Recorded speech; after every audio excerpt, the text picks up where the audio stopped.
Hey guys, welcome all. आज हो गई 4 जनवरी, थर्सडे।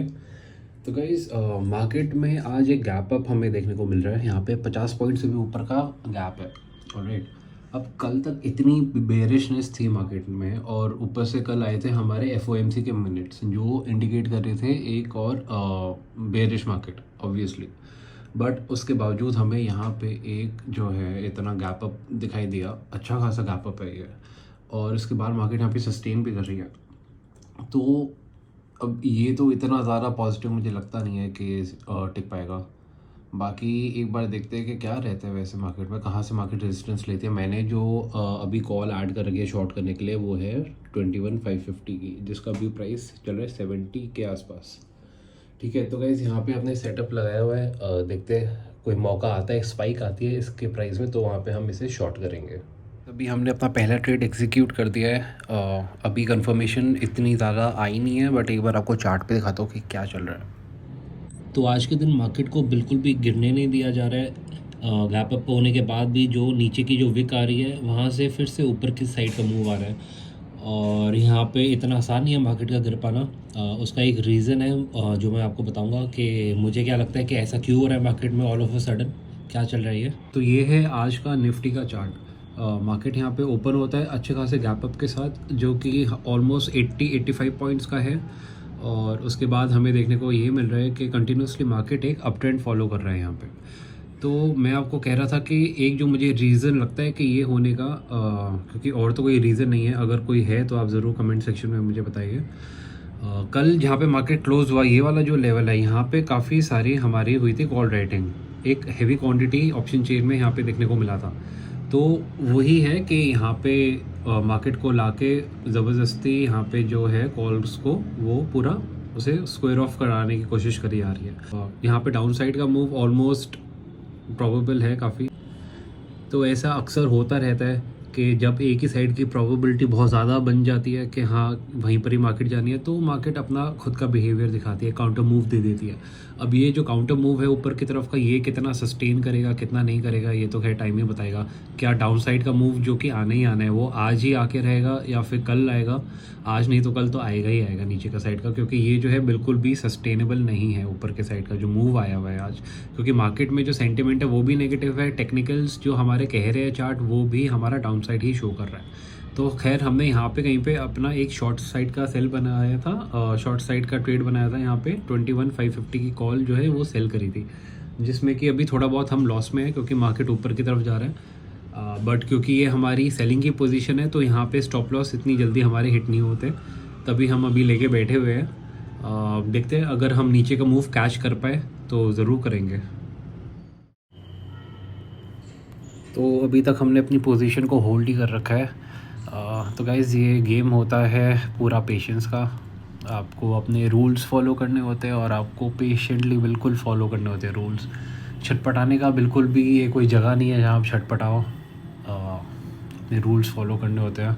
बेशक मार्केट अगर क्रैश ही क्यों ना हो रहा, वहाँ पे भी देखिए नया ट्रेडर ही हमेशा यही गलती करता है कि वो हमेशा कैलकुलेटर में बैठा रहता है कि अगर यहाँ पे इतना पैसा लगा देते तो फिर इतना हो जाता, अगर वहाँ पे इतना लगा देते तो इतना हो जाता। बट रियल मार्केट में ऐसा कुछ नहीं होता है। आपकी जो क्वांटिटी है और आपका जो परसेंटेज ऑफ रिस्क है, वो एक फ़िक्स अमाउंट रहता है। अब बेशक इर्रिस्पेक्टिव मार्केट कुछ भी कर रही है, कितना भी भागे जा रही हो, कितना भी क्रैश होती जा रही हो, अगर आपको लग भी रहा है कि हाँ भाई बिल्कुल ही डाउनफॉल हो रहा है, क्रैश हो रहा है, तो वहाँ पे हज़ार क्वांटिटी नहीं खरीदोगे। जो आपके रूल है, जो आप करंटली कर रहे हो, जो आप 4 दिन पहले कर रहे थे, आप वही करोगे। वहाँ पे कोई चेंजेस नहीं करने वाले आप। तो गाइस, देखते हैं अभी इस ट्रेड में आगे क्या रहता है। थोड़ा सा मार्केट ऊपर जाके पॉज हो चुका है। एक बार मैं आपको चार्ट का भी अपडेट देता हूँ, और उसके साथ साथ मैं सेंसेक्स को भी थोड़ा सा ट्रैक कर रहा हूँ। मंथली इक्विलिब्रियम के ऊपर अगर मुझे कोई कैंडल बनती हुई दिखाई देती है, बेयरिश कैंडल, तो वहाँ पे मैं ऑप्शन बाइंग भी कर सकता हूँ। डाउन साइड की मैं पुट ले सकता हूँ एक। तो अभी तो मैं ट्रैक ही कर रहा हूँ, देखते क्या रहता है। और ये वाला जो ट्रेड है ये तो मेरा अभी चल ही रहा है। सो गाइस, मैंने एक जोन आइडेंटिफाई करा है जहाँ से मार्केट नीचे का मूव दिखाने का पोटेंशियल रखता है। अब अगर मार्केट इसके अपर लेवल पे आया जो कि होगा 21,676, तो वहाँ पे मैं एक और लॉट अपना सेलिंग साइड पे ऐड कर सकता हूँ। तो भाइयों, मैंने एक ही लॉट से आज मैं कर रहा हूँ सेलिंग। अगर मैं 2 से कर रहा होता तो ऑब्वियसली अब तक मेरा एसएल हिट हो जाता, क्योंकि हमने अपना ट्रेड यहाँ पे कहीं पे बनाया था। और उसके बाद में मार्केट ने सस्टेन करके ऊपर का मूव दिया है हमारे अगेंस्ट। तो अभी देखते हैं कि क्या रहता है मार्केट में, क्या अभी नीचे आता है या फिर कल ये मूव दिखाएगा नीचे का। बट जैसा कि अभी तक इंडिकेशंस लग रहे हैं कि डाउन साइड मूव आने की प्रोबेबिलिटी बहुत ज़्यादा है। तो चलिए देखते हैं, अगर हमें मौका मिला तो फिर अपनी एक और लॉट यहाँ पे ऐड करेंगे और फिर मैं आपको अपडेट करता हूँ अगर ऐसा होता है तो गाइज़ अभी यहाँ पे मैं एक ट्रेड बनाने का सोच रहा हूँ। सेंसेक्स में पुट बाइंग का यहाँ पे एक सीन मुझे दिखाई दे रहा है। तो मैंने जो पुट है अपनी स्ट्राइक प्राइस 71,800 की वो निकाल कर रख लिया। अब देखते हैं अगर हम इसे पकड़ पाए तो आपको अपडेट करता हूँ। तो यहाँ पे मैंने अपना सेंसेक्स का ट्रेड एग्जीक्यूट कर दिया है। चार्ट पे मुझे उस टाइम पे 5 मिनट में एक वाइट मोरोबुजू बनता हुआ दिखाई दे रहा था, जो कि कन्वर्ट हो गया एक रेड कैंडल में, और वहीं पर ही 2 मिनट के अंदर भी एक डोजी बनती हुई दिखाई दे रही थी। उसके बाद अभी एक मूव आया है छोटे टाइम फ्रेम में नीचे के साइड का। अब देखते हैं कितना सस्टेन रहता है, तो उस हिसाब से प्ले करेंगे हम आगे। तो गाइस फ़िलहाल सेंसेक्स में तो रिजेक्शन साफ देखने को मिल रही है, और हमारे निफ्टी में भी उसी जोन से कैंडल बनती हुई दिखाई दे रही है अभी मुझे रिजेक्शन की। तो एक काम करता हूँ, मैं अभी जो कॉल सेलिंग वाला था उसमें ऐड करने का ट्राई करता हूँ, बट अभी इस रेट पे नहीं। अब से 5-6 पॉइंट ऊपर मैं चाह रहा हूँ कि यहाँ पे एक और स्पाइक आए छोटा सा, और वहाँ पर मेरी हो जाए एंट्री। तो ये मैंने अपना ऑर्डर प्लेस कर दिया है अभी, और एक और जो मेरा ट्रेड चल रहा है वो तो चल ही रहा है सेंसेक्स की पुट में। 145 था मेरा एवरेज।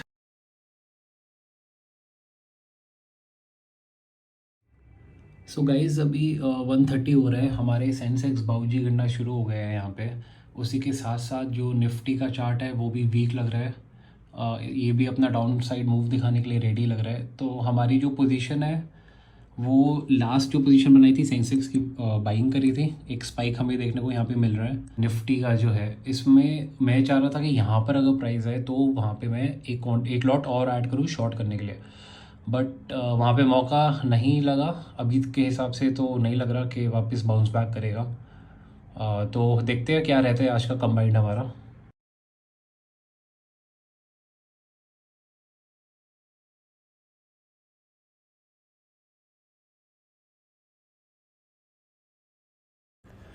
तो गाइस ख़तरनाक ट्रैपिंग चल रही है आज के दिन।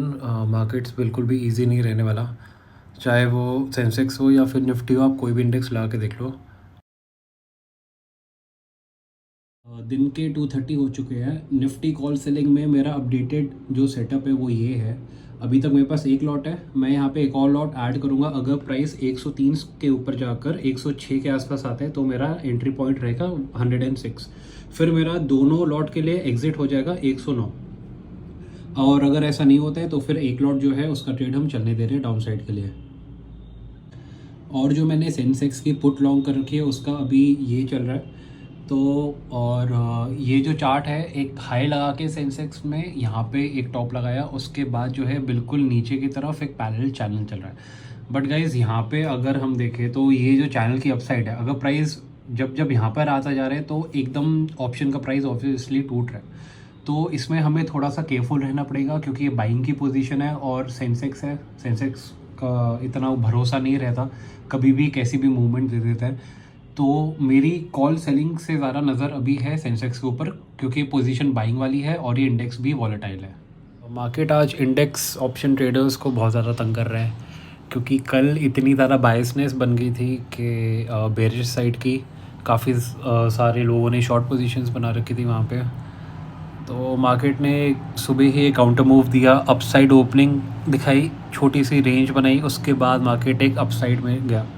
अपसाइड में जाते हुए प्राइस स्क्वीजिंग आई एक, उसके बाद वहाँ से बाहर निकला, फिर एक और हाई बनाया और फिर वहाँ पे थोड़ी देर और खेला, फिर वहाँ से नीचे तो आ रहा है, बट जो नीचे आ रहा है वो इतना सिग्निफिकेंट नहीं है कि वहाँ पे पैसा बन पाए आराम से। तो ऐसा होता है अक्सर, अगर एक साइड की बायसनेस हो जाती है मार्केट में, या तो ऊपर की साइड की या नीचे की साइड की, तो जो है बाज़ार वो ऐसी हरकत करता है, मूव तो दिखाता है बट उससे पहले इतना तंग कर देता है कि आप जितना पैसा लगाना चाहोगे वो पहले खींच लेगा कि आप ना लगा पाओ, उसके बाद फिर वो मूव दिखाता है। तो खैर ये तो कोई नहीं प्रेडिक्ट कर सकता कि कब ऐसा होगा, बट आज हुआ है ऐसा और अभी भी वही चल रहा है। तो अभी लगे हुए ट्रेड में देखते हैं कि अगर कुछ यहाँ से बनता है नीचे की साइड और सिग्निफिकेंट मूव आता है। वैसे तो 245 हो चुके हैं अभी। थोड़ा और ट्रैक करते हैं मार्केट को, देखते हैं क्या रहता है। ट्रेड अभी चल रहा है, दोनों ट्रेड चल रहा है। देखिए कॉल जो सेलिंग वाली पोजीशन है उसमें तो कोई दिक्कत की बात है नहीं, अभी तक नहीं लग रही है। दिक्कत की बात जो लग रही है वो है ऑप्शन बाइंग में, क्योंकि यहाँ पे हमें मूव चाहिए मोमेंटम के साथ नीचे की तरफ का। अगर मोमेंटम के साथ नहीं आया, अगर मार्केट 71,800 के नीचे भी क्लोज हुआ बट वो बिल्कुल ही धीरे धीरे पेस पे हुआ, तो उसमें कोई फ़ायदा नहीं है। हमारा ये जो लॉस है ये बल्कि और भी ज़्यादा बढ़ जाएगा। तो मोमेंटम कैश करना इतना इजी नहीं है। आप कोई भी इंडिकेटर देख लो, EDX देख लो, मोमेंटम MACD देख लो, इतना इजी नहीं होता मोमेंटम कैश करना। और ये कोई प्रेडिक्ट भी नहीं कर सकता ईज़िली। बस हम एक प्रोबेबिलिटी के साथ ट्रेड ले सकते हैं, एक SL लगा सकते हैं, उससे ज़्यादा हमारे हाथ में कुछ भी नहीं है। तो चलिए देखते हैं क्या रहते हैं अभी आगे। आई गेस नेक्स्ट अपडेट जो आएगा वो 3 बजे के बाद ही आएगा। सो गाइज़ यहाँ पे मैंने अपनी पोजीशन कर ली है स्क्वायर ऑफ, और आज हो गया हमारे पास लॉस 10,000 से ऊपर का, ऑलमोस्ट 11,000। अगर ब्रोकरेज भी मैं देखूँ, 250 रुपये ब्रोकरेज है, तो हाँ 11,000 के आसपास का लॉस है हमारा। तो यहाँ पे जो मेरा मेजर लॉस है वो सेंसेक्स की ऑप्शन में हुआ है, बाइंग पोजीशन में। क्योंकि वहाँ पे जो मूव है आया तो सही हमारे डायरेक्शन में, बट इतना स्ट्रांगली नहीं आया। हालांकि उसकी एक्सपायरी नहीं थी, आज कल है एक्सपायरी, बट तब भी जो ऑप्शन का जो प्राइस है वो अच्छा खासा टूटा। और जो हमने ऑप्शन टूटने के लिए जो सेलिंग करी हुई थी निफ्टी की, वो उसका इतना ज़्यादा नहीं टूट पाया। 90 से ज़्यादा नीचे नहीं गया ये। तो इसमें छोटा सा लॉस हुआ, बट जो मेजर लॉस है वो हमारा ऑप्शन बाइंग में ही है। कल देखते क्या रहता है, ट्राई करेंगे जो आज गलतियाँ हुई है वो ना हो कल। तो गाइस एक और बहुत ही इंपॉर्टेंट बात ये है कि अगर आपको किसी दिन लॉस हो जाता है तो उसका ये नहीं मतलब कि आप एक ख़राब ट्रेडर हो। यही फ़र्क होता है एक न्यू ट्रेडर और एक प्रोफेशनल ट्रेडर में। न्यू ट्रेडर सोचने लग जाता है कि भाई ये करियर तो बेकार है, इसमें तो ऐसा होता है वैसा होता है, मैं तो कुछ भी नहीं हूँ, मैं तो बेकार हूँ, ये सब। और जहाँ बात करी जाए प्रोफेशनल ट्रेडर की, वो ये सब हैंडल कर लेता है। मैंने ये, मेरे लिए लॉस इतना सिग्निफिकेंट नहीं है, मैंने इससे भी बड़े बड़े लॉसेस कर रखे हैं। तो ये मेरे लिए इतना ज़्यादा सिग्निफिकेंट नहीं है, और मैं उस वाले फेज़ से काफ़ी आगे निकल चुका हूँ जब 10, 20, 25, 50,000 तक का नुकसान देखकर मैं बैठ जाता था। अब वो वाला टाइम थैंकफुली निकल चुका है। आज हुआ है लॉस, बाइंग में हुआ है, थोड़ा सा अलग कुछ ट्राई कर रहे थे। ठीक है, थोड़ी सी क्रिएटिविटी भी दिखानी चाहिए मार्केट में। ज़रूरी नहीं है कि आप एक ही चीज़ के साथ बिल्कुल स्टिक होकर रहो। रूल्स अपनी जगह है, बट थोड़ा बहुत एक्सपेरिमेंट भी करते रहना चाहिए, क्योंकि मार्केट का जो बाय डिफ़ॉल्ट नेचर है वो डायनामिक ही है। तो यहाँ पे स्टैटिक और डायनामिक दोनों का मिक्स ही चलता है। ये थोड़ी हाई लेवल की बातें हैं जो धीरे धीरे 2-3 साल करने के बाद समझ में आती है। तो चलिए, ये तो आज का था, कल देखते क्या रहता है। कल आएंगे फिर से एक पॉजिटिव नोट पे। सेंसेक्स के बारे में मैं यही बोलना चाहूँगा कि सेंसेक्स की जो ऑप्शन बाइंग है, अच्छे जो ट्रेडर्स होते हैं वैसे वो मुझे पता है अवॉइड ही करते हैं। ज़्यादातर ये गैम्बलर्स का ज़्यादा मार्केट होता है, स्पेशली सेंसेक्स की एक्सपायरी ट्रेडिंग। क्योंकि यहाँ पे जो है रैंडम मूव्स बहुत आते हैं। जो ऑप्शन का जो प्राइजेस होते हैं, जो प्रीमियम होते हैं, वो बहुत ज़्यादा फ्लक्चुएट करते हैं। उसे कंट्रोल कर पाना बिना एल्गो के नेक्स्ट टू इम्पॉसिबल है, अनलेस एंड अनटिल आप एक ही ट्रेड ले रहे हो और आप एक्टिवली उसे ही मैनेज कर पा रहे हो। तो यही बात है। आगे देखते हैं। कल ऑल्दो हाँ फ्राइडे ही है, तो बैंक निफ्टी और निफ्टी दोनों का ही चार्ट इंप्रेसिव लग रहा है, स्पेशली बैंक निफ्टी का कल के लिए। सेंसेक्स को थोड़ा अवॉइड ही करके चलेंगे अनलेस एंड अनटिल कुछ श्योर शॉट वहाँ पे हमें दिखाई दे। बाकी कल ही मिलते हैं, देखते हैं कि क्या रहता है क्या नहीं रहता कल। ऑलराइट।